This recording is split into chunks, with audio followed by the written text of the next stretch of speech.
हर हर महादेव भक्तों, जैसा कि आप सभी जानते हैं 17 अगस्त 2026 सोमवार को नागपंचमी पड़ रही है। आपको इस दिन चुपचाप इन 3 वृक्षों को छूकर आ जाना है। छप्पर फाड़कर होगी धन वर्षा, कंगाल भी बनेगा धनवान, इतनी धन दौलत आएगी कि संभाल नहीं पाओगे।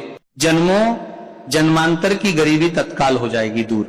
अगर विश्वास नहीं तो 17 अगस्त 2026 सावन माह नाग पंचमी के दिन प्रैक्टिकल करके देख लेना। जी हां भक्तों, आज के इस वीडियो में हम जिन चमत्कारी देव वृक्षों के बारे में बात करने वाले हैं, उन देव वृक्षों में सावन माह सोमवार नाग पंचमी के दिन स्वयं भगवान विष्णु और माता लक्ष्मी जी का वास होता है और यह वृक्ष आपके घर के आसपास ही बड़ी आसानी से मिल जाएंगे। इन देव वृक्षों के बारे में स्वयं महादेव ने अपने प्रिय भक्त रावण को बताया है कि कोई भी व्यक्ति सही समय पर, सही मुहूर्त पर, सही क्रिया अनुसार 17 अगस्त 2026 सावन महानाग पंचमी के दिन इन देव वृक्ष को छूकर चुपचाप आ जाता है तो उसके घर में स्वयं महादेव की कृपा बरसती है और उसके जीवन में चल रही गरीबी, दुख, कष्ट सब समाप्त हो जाते हैं। जन्म जन्मांतर की गरीबी तत्काल दूर हो जाती है। आपका भाग्य 7वें आसमान पर होगा। जहां जहां भी जाओगे धन दौलत आपके पीछे पीछे आएगी। तो फिर आपसे एक छोटा सा अनुरोध है कि वीडियो को पूरा देखें, तभी लाभ की प्राप्ति हो सकती है। यदि आज आपने वीडियो को बीच बीच में देखा, काट काट कर देखा, तो जीवन में आपको कभी भी सफलता हासिल नहीं होगी और आप पूरे साल परेशान ही रहोगे।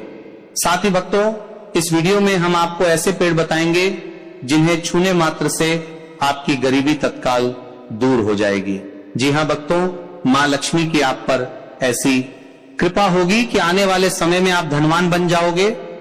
भक्तों, अगर आप 17 अगस्त सावन माह नाग पंचमी के दिन ये जो पेड़ हम आपको बताएंगे, उन पेड़ों को छूने मात्र से आपकी गरीबी दूर हो जाएगी। भक्तों, इस बार नाग पंचमी कई वर्षों बाद विशेष संयोग में आई है। तो जिन वृक्षों के बारे में हम आपको बताने वाले हैं, अगर आप उन्हें हमारे बताए अनुसार सही समय और शुभ मुहूर्त देखकर छू लेते हैं तो यकीन मानिए आपके जीवन में कुछ दिनों बाद धन की वर्षा होने लगेगी। फिर आपके जीवन में आपको उन्नति करने से कोई नहीं रोकेगा पाएगा। आपकी हर मनोकामना पूरी होगी, खुशियों से भर जाएगा आपका घर। यदि आप 17 अगस्त सावन माह नाग पंचमी के दिन इन देव वृक्षों को छू लेते हो तो तीनों देव ब्रह्मा विष्णु महेश का आपको आशीर्वाद मिल जाएगा। इसीलिए भक्तों, इस वीडियो को पूरा देख लीजिए। तो चलिए जानते हैं कि कौन से ऐसे पौधे हैं जिनको 17 अगस्त सोमवार नागपंचमी के दिन छूकर आ जाना है। लेकिन उससे पहले अगर आप इस चैनल पर नए हैं तो चैनल को सब्सक्राइब करके वीडियो को एक लाइक जरूर करें। साथ ही आप अपनी राशि या अपने शुभ नाम को कमेंट बॉक्स में जरूर डाल दें, क्योंकि हम आपकी राशि से जुड़ा भाग्य भी बताते हैं और भाग्य में चल रही परेशानियों को तत्काल दूर करने के लिए आसान से आसान उपाय भी बताते हैं। इसीलिए आप अपनी राशि कमेंट बॉक्स में जरूर डाल दें।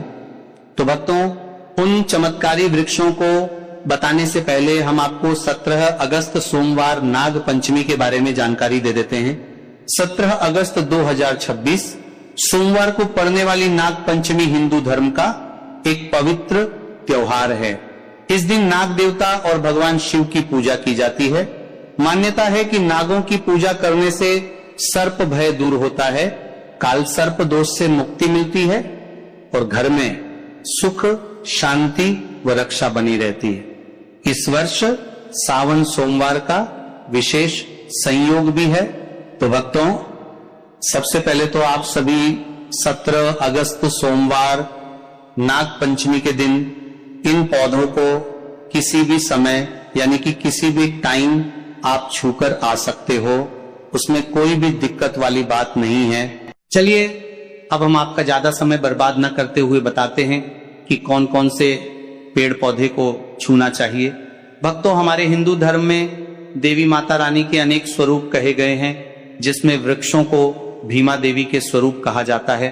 तो आज हम आप लोगों को ऐसे वृक्ष के बारे में बताएंगे जिनको छूना बेहद शुभकारी बताया गया है। 17 अगस्त सोमवार नाग पंचमी के दिन इनको छूने मात्र से शत्रु दोष, कर्ज दोष, गरीबी दोष सब समाप्त होते हैं। यह दिन भगवान विष्णु और माता लक्ष्मी को प्रसन्न करने के लिए सबसे उपयुक्त दिन माना जाता है। और इस पावन पर्व में कुछ ऐसे वृक्ष हैं जो कि देव वृक्ष कहे गए हैं। ये देवी के स्वरूप होते हैं, माता काली के स्वरूप होते हैं। और हमारे धर्म में पेड़ पौधे को देवी देवता मान करके हम इनकी पूजा करते हैं और हमें पूजा भी जरूर करनी चाहिए। विज्ञान भी कहता है पेड़ पौधे मनुष्यों को फ्री में प्राणवायु प्रदान करते हैं और पेड़ पौधे हमें ऑक्सीजन देते हैं और हमारे जो कार्बन डाइऑक्साइड होता है उसे ग्रहण करके सभी प्रकार की जितनी भी नकारात्मक चीजें होती हैं उसे अपने अंदर में स्वयं सोख लेता है और हमें ताजगी प्रदान करता है। और 17 अगस्त सोमवार नाग पंचमी के समय में कुछ ऐसे पेड़ पौधे हमारे धर्म शास्त्र में कहे गए हैं जिनको छूने मात्र से व्यक्ति के बंद किस्मत के ताले खुल जाते हैं, व्यक्ति का सौभाग्य चमक जाता है। हमारे शास्त्रों में पेड़ पौधों को बहुत ही गुणकारी कहा जाता है क्योंकि इनमें साक्षात देवताओं का वास होता है। अनेक बीमारियों का उपचार पेड़ पौधों में ही छुपा है। पेड़ पौधों में कई जड़ी बूटियां पाई जाती हैं और भगवान श्री कृष्ण ने गीता में स्वयं कहा है कि वृक्षों में मैं पीपल का वृक्ष हूं। पीपल के वृक्ष को वृक्षों का राजा कहा जाता है क्योंकि पीपल वृक्ष की जो आयु होती है सबसे ज्यादा होती है, सबसे अत्यधिक होती है। पीपल वृक्ष सर्वशक्तिमान होता है, पूजा पाठ में अत्यधिक इसका महत्व होता है। तो चलिए आज हम आप लोगों को छुए जाने वाले 17 अगस्त सोमवार नाग पंचमी के दिन वृक्ष के बारे में बताएंगे। तो कमेंट में हर हर महादेव अवश्य लिख दीजिए क्योंकि जब भगवान भोलेनाथ का नाम लिखा या बोला जाता है तो भगवान भोलेनाथ उस व्यक्ति से बहुत ही जल्दी प्रसन्न हो जाते हैं। भक्तों, हमारे धर्म शास्त्र में अनेक ऐसे वृक्ष हैं जिन्हें कल्याणकारी और मंगलकारी माना गया है। यह वृक्ष केवल पर्यावरण के लिए नहीं बल्कि हमारे जीवन के लिए भी बेहद महत्वपूर्ण होते हैं। खासकर अगर आप 17 अगस्त सोमवार नाग पंचमी के दिन इन वृक्षों को छूते हैं तो आपकी सारी परेशानियां, कष्ट, दुख और तकलीफें खत्म हो जाती हैं। इस दिन इन वृक्षों का असर कई गुना बढ़ जाता है। इस दिन शक्ति धरती लोक में आ जाती है और इस दिन हर वस्तु में प्राण और चेतना का संचार होता है। जब यह शक्ति पूरे ब्रह्मांड में फैली होती है तो जितने भी पेड़ पौधे, जीव जंतु और चल वस्तुएं हैं सब में शक्ति जागृत हो जाती है। इस विशेष समय में अगर आप देवी स्वरूप कहे गए पेड़ पौधों को जाकर छू लेते हैं तो आपके जीवन के सारे दुख, कष्ट, रोग और परेशानियां समाप्त हो जाती है। खासकर काल सर्प दोष, मंगल दोष, शनि दोष और राहु दोष जैसी समस्याएं तत्काल अपना असर छोड़ देती है और पूरी तरह समाज समाप्त हो जाती है। भक्तों, आज हम आपको 4 से 5 देव वृक्षों के बारे में बताने वाले हैं जिन्हें हमारे धर्म शास्त्र में बहुत महत्वपूर्ण माना गया है। ये चारों वृक्ष आपके जीवन में सुख, समृद्धि और खुशहाली लाने के लिए बेहद प्रभावशाली होते हैं। इसीलिए इस वीडियो को ध्यान से देखना क्योंकि अगर आपने इसे बीच में काट कर देखा तो बाद में आपको पछताना पड़ सकता है। 17 अगस्त सोमवार नाग पंचमी का पर्व ऐसा है जब आपको लंबी लंबी पूजा पाठ करने की जरूरत नहीं होती है। बस अगर आप इन विशेष वृक्षों को 17 अगस्त सोमवार नाग पंचमी के दिन सही तरीके से छू लेते हैं और का आशीर्वाद लेते हैं तो गरीबी खत्म हो सकती है। यह वृक्ष इतने शक्तिशाली होते हैं कि आप अपनी आंखों से इनका असर देख सकते हैं और खास बात यह है कि ये सारे देव वृक्ष आपके आसपास आसानी से मिल सकते हैं तो आप इन्हें अपने घर के पास से ही ढूंढ सकते हैं। अब वीडियो में आगे बढ़ने से पहले अगर आपने अभी तक कमेंट बॉक्स में हर हर महादेव नहीं लिखा है तो कृपया हर हर महादेव जरूर लिखें और वीडियो को लाइक भी अवश्य ही करें। तो भक्तों, अब हम बात करते हैं कि कौन से वे 3 वृक्ष हैं जिन्हें हमें 17 अगस्त सोमवार नाग पंचमी के दिन छूकर आना चाहिए।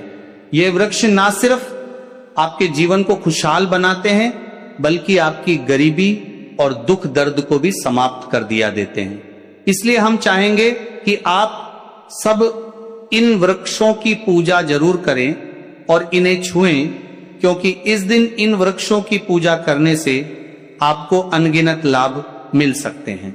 चलिए भक्तों, अब हम जानते हैं कि वे देव वृक्ष कौन से हैं जिन्हें छूने से हमारी गरीबी खत्म हो जाती है और जीवन में सुख समृद्धि का आगमन होता है। पहला वृक्ष है बेल का वृक्ष, जिसे हम बेल का पेड़ भी कहते हैं। सबसे महत्वपूर्ण माना जाता है। भगवान शिव को बेल के पत्ते अत्यंत प्रिय हैं और उन्हें शिवलिंग पर बेल पत्र अर्पित करने से विशेष पुण्य की प्राप्ति होती है। बेल का पेड़ शिव के पूजन के लिए अत्यधिक पवित्र माना जाता है। बेल के पत्तों का उपयोग भगवान शिव के पूजन में विशेष रूप से किया जाता है। बेल का वृक्ष माता पार्वती के पसीने से उत्पन्न हुआ और स्कंद पुराण के अनुसार यह वृक्ष देवी स्वरूप माना गया है, यानी ये नवदुर्गा के स्वरूप है। स्कंद पुराण की कथा में कहा गया है कि बेल वृक्ष की जड़ में गिरजा, तनों में माहेश्वरी, शाखाओं में दक्षिणाय नमो में माता पार्वती, फलों में कात्यायनी, फूलों में गौरी और इस वृक्ष के संपूर्ण शरीर में मां लक्ष्मी जी का वास होता है। माता पार्वती के पसीने से उत्पन्न होने के कारण यह पेड़ कई देवी देवताओं का स्वरूप माना जाता है। इसीलिए यह वृक्ष धार्मिक रूप से अत्यंत महत्वपूर्ण है। अगर आप संध्या काल में शिव मंदिर या नवदुर्ग मंदिर के पास बेल के वृक्ष के नीचे घी का दीपक जलाते हैं तो व्यक्ति धनवान, गुणवान और पराक्रमी बनता है। इस पेड़ के स्पर्श से व्यक्ति के सभी मनोरथ पूरे होते हैं। इस पेड़ को छूने से पहले आपको एक खास मंत्र भी बोलना चाहिए। वह मंत्र है दर्शन बिल्व वृक्षस स्पर्शम पापनाश अघोर पाप संहार। एक विलंब शिवार्पणम का अर्थ है कि यहां पर एक विलंब, शिवपर्पणम का अर्थ है बेल। वृक्ष का दर्शन और स्पर्श करने मात्र से सभी पाप समाप्त हो जाते हैं और शिव को चढ़ाया गया एक बेल पत्र पापों का नाश करता है। दूसरा वृक्ष है पीपल का वृक्ष। पीपल वृक्ष को हिंदू धर्म में अत्यंत पवित्र माना गया है। धार्मिक मान्यता के अनुसार पीपल के वृक्ष को छूने और श्रद्धा से प्रणाम करने से कई शुभ फल प्राप्त होते हैं। मान्यता है कि भगवान विष्णु का पीपल में वास होता है, इसलिए इसे स्पर्श कर प्रणाम करने से पुण्य की प्राप्ति होती है। मानसिक शांति और सकारात्मक ऊर्जा का अनुभव होने की बात कई लोग मानते हैं। नियमित रूप से श्रद्धा पूर्वक पूजा और परिक्रमा करने से जीवन की बाधाएं कम होने और सुख समृद्धि आने की धार्मिक मान्यता है। शनिवार या अमावस्या के दिन पीपल के नीचे दीपक जलाकर पूजा करने की भी परंपरा है। अब भक्तों, तीसरे उपाय के बारे में बात करते हैं। तो देखिए, सबसे पहले बात कर लेते हैं कि जो मां तुलसी है, इनके बिना श्री हरि विष्णु का पूजन और श्री हरि विष्णु का भोग दोनों ही अधूरे हैं। जब भी हम श्री हरि विष्णु को भोग कराते हैं, उनको भोग लगाते हैं, उसमें हम तुलसी दल जरूर डालते हैं। एक पत्ता डालेंगे लेकिन तुलसी दल जरूर डालते हैं, क्योंकि बिना तुलसी दल के श्री हरि विष्णु भोग अस्वीकार नहीं करते और इस महीने में तुलसी का पूजन करने से व्यक्ति को सौभाग्य की प्राप्ति होती है। उसके घर में कभी निर्धनता नहीं आती। आप देखिए, सबसे पहले तो आपको इस महीने में एक हरा भरा तुलसी का पौधा अपने घर में जरूर लगाना चाहिए। अगर पहले से आपके घर में तुलसी का हरा भरा पौधा है तो बहुत उत्तम है। अगर नहीं है तो इसके महीने में तुलसी जी का पौधा आप जरूर लेकर आए, क्योंकि यह सबसे श्रेष्ठ महीना है तुलसी के पौधे को अपने घर लाकर लगाने के लिए। दूसरी चीज कि देखिए, इस महीने में या उससे पहले आपके घर में तुलसी जी का पौधा सूख गया है, और अगर तुलसी का पौधा आपके घर में सूखा हुआ है तो उससे कौन सा उपाय है जो आप करके रातों रात अपने भाग्य को चमका सकते हैं। तो देखिए, अगर आपके घर में अगर तुलसी जी का सूखा हुआ पौधा है, इसमें आपको हरे हरे भरे पौधे से उपाय नहीं करना। आपके घर में तुलसी जी का अगर सूखा हुआ पौधा है, उसी से आप उपाय करेंगे। इस चीज का ध्यान रखें। तो देखिए, अगर तुलसी जी का पौधा सूख गया है तो आपको क्या करना है, उसकी छोटी छोटी ठानियां लेनी है, गिन करके 7 ठानियां, ठीक है ना। कितनी ठानियां लेंगे? 7 ठानियां लेंगे। थोड़ा सा मोहल्ली धागा आपको लेना है और 7 तुलसी की सूखी लकड़ी को एक के अंदर एक यानी गट्ठा टाइप का बनाना है और उसको बांध देना है। ठीक है ना। सारी तुलसी की लकड़ियों आपको इकट्ठा करना है और मौली धागे से बांध देना है। बांध देंगे कलावा लपेटकर। अब आपको क्या करना है, रोली का तिलक इस तुलसी की सूखी लकड़ी पर आपको करना है। रोली का तिलक करेंगे। अगर चंदन है तो थोड़ा सा चंदन लगा दीजिए। अभी ये तुलसी की जो सूखी लकड़ी है ये आपको थोड़ी देर अपने घर के मंदिर में रखनी है, श्री हरि विष्णु के सामने। और एक देसी घी का दीपक आपको श्री हरि विष्णु के सामने लगाना है। दीपक गोल बाती का लगाएंगे और उसमें एक चुटकी पिसी हुई हल्दी डाल देंगे। ठीक है ना। श्री हरि विष्णु को हल्दी बहुत प्रिय है। दीपक लगा देंगे। थोड़ी देर बाद जो तुलसी की लकड़ियां हैं उनको ऐसे ही रखा रहने देंगे, तिलक कर देंगे। अब थोड़ी देर बाद आपको क्या करना है, तुलसी की वो जो सूखी लकड़ियां आपने बांधी थी कलावे से, मोली धागे से, अब आपको उन्हें उठाना है। एक छोटे से लाल कपड़े में आप इसको रख लीजिए। ठीक है ना। लाल कपड़े में रख लीजिए, पीला कपड़ा हो तो पीले कपड़े में रख लीजिए। रखने के बाद आपको क्या करना है, इसकी पोटली टाइप की बना देनी है। धागे से लपेटकर मौली धागे से ही पोटली बना लीजिए, आराम से बन जाती है। अब इस पोटली को आपको कहां रखना है, इसे आपको अपने घर के मुख्य द्वार पे टांगना है। ठीक है ना। अंदर की तरफ, बाहर की तरफ नहीं, अंदर की तरफ मुख्य द्वार पर अंदर की तरफ टांग दीजिए और मां लक्ष्मी का ध्यान करिए, श्री हरि विष्णु का ध्यान करिए। उनसे प्रार्थना करिए कि हे धन की देवी मां लक्ष्मी, आप मेरे घर में पधारिए और अपनी कृपा मुझ पर बरसाइए। इस तरह से आपको प्रार्थना करनी है और मंत्र बोलना है। ओम नमो भगवते वासुदेवाय नमः 11 बार यह मंत्र बोलना है। एक दीपक आपको जिस दिन भी उपाय कर रहे हैं अपने घर के मुख्य द्वार पर प्रज्वलित करना है। चौमुखी दीपक यानी 4 बाती का दीपक लगाएंगे और थोड़ी सी हल्दी उस दीपक में भी डाल देंगे। मुख्य द्वार पर दीपक बाहर की तरफ लगाना है सीधे हाथ पर। ठीक है ना। ये उपाय आप करिए और देखिए कि कैसे आप महाकरोड़पति बनते हैं, कैसे आपके पास पैसा आता है और कैसे आपके पास पैसा रुकता है।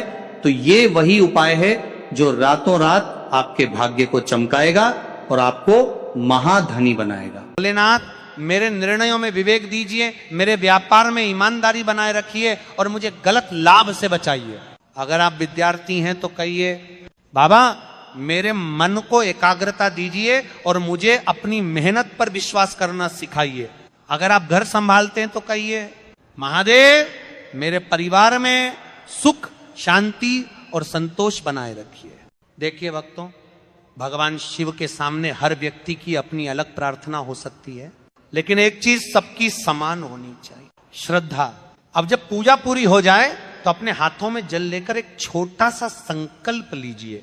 कहिए, आज से मैं अपनी परिस्थितियों को बदलने के लिए स्वयं भी प्रयास करूंगा, मैं मेहनत करूंगा, अपने खर्च को समझूंगा, अपने परिवार की जिम्मेदारियां निभाऊंगा, किसी के साथ छल नहीं करूंगा और हर दिन भगवान शिव का स्मरण करूंगा। फिर वह जल धीरे से शिवलिंग पर अर्पित कर दीजिए। भक्तों, इसे अपने जीवन की शुरुआत मानिए। 17 अगस्त केवल पूजा करने का दिन नहीं, एक नई शुरुआत का दिन बनाइए। जो आदत आपको पीछे खींच रही है उसे छोड़ने का संकल्प लीजिए। जो काम लंबे समय से टाल रहे हैं उसे शुरू करने का संकल्प लीजिए।